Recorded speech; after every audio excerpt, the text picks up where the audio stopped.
Près de la moitié des gardes à vue prises pendant la manifestation ont été classées sans suite.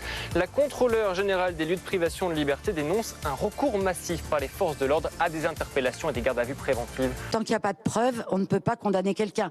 Et vous en serez d'accord avec moi. Alors j'ai vu que le ministre de la Justice se proposait une nouvelle loi anti-casseurs.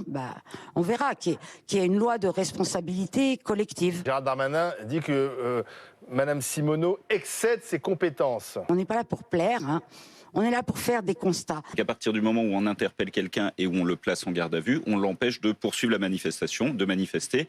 Et cette garde à vue, derrière, peut déboucher sur un classement sans suite. C'est en tout cas ce qu'elle dénonce dans ce rapport. Le préfet de police nie tout abus de la part des forces de l'ordre. C'est totalement faux. Je ne passe aucune instruction sur les interpellations préventives. Je me sens insulté, offensé quand j'entends dire ça. Le vrai problème, c'est de pouvoir être certain que M. X, arrêté sur le terrain, on prouvera qu'il a commis quelque chose de répréhensible. On peut le prouver plus tard parce que grâce aux images, on a retrouvé des jours, des semaines plus tard, une garde à vue et le début d'une procédure. Si la justice est saisie systématiquement, c'est qu'on est dans une démocratie qui fonctionne. Et s'il y a des gens qui sont remis en liberté, c'est qu'on est dans une démocratie qui fonctionne. Les gilets jaunes et d'autres ont voulu faire croire qu'on vivait dans une dictature. Ouais. On entend quand même un peu trop souvent à mon goût. Eh bien ça existe et ça, c'est des éléments qui honorent notre démocratie. Bien. De toute façon, si on vivait dans une dictature, votre cravate serait interdite, par exemple. Par exemple. Des courses moins chères, un ticket de caisse plus abordable.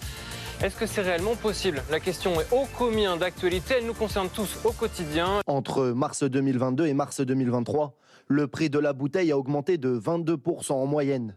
Le coût du tournesol a lui baissé de 48% entre avril 2022 et 2023. Lorsqu'il y a augmentation, eh bien, le consommateur il prend ça en pleine figure tout de suite. En revanche, lorsqu'il y a baisse, il faut être patient, quoi. On les attend toujours, les baisses des prix, trop. Ça prend du temps parce qu'il y a des stocks, parce qu'il y a des process, il faut le temps d'acheter la matière première, il faut le temps de fabriquer les produits, il faut le temps d'écouler les stocks. Donc ça prend du temps. Les hausses de prix, elles n'ont pas été du jour au lendemain non plus. Bon, vous savez qu'on a de tout en ce moment, hein. Les restaurants, les hôtels, les chauffeurs de taxi, les professeurs aussi, et les établissements scolaires. Voilà, c'est une pratique qui est effectivement, et c'est pour ça qu'on vous en parle ce matin, dénoncée par deux syndicats. Parce que les commentaires, ils sont souvent malveillants et les noms des enseignants parfois cités. Elle met des heures de colle pour rien, pareil pour la prof de physique. Ce commentaire, pas vraiment élogieux, c'est l'un des premiers à apparaître lorsque l'on tape le nom de ce collège sur Google. Parfois, vous pouvez tomber sur des commentaires qui portent atteinte à la réputation de certains enseignants et c'est très très mal vécu par les enseignants qui sont nommés parce qu'il y a une très grande difficulté pour faire retirer ces avis. L'Ukraine a-t-elle voulu assassiner Vladimir Poutine à l'aide de drones au-dessus du Kremlin la nuit dernière? C'est en tout cas l'accusation très grave de Moscou. La présidence ukrainienne vient de réagir. L'Ukraine n'a rien à voir, je cite, avec l'attaque au drone sur le Kremlin. Voilà les premières images d'un drone qui est explosé par les autorités russes en défense, drone qui est supposé ukrainien. C'est bien fait. Hein.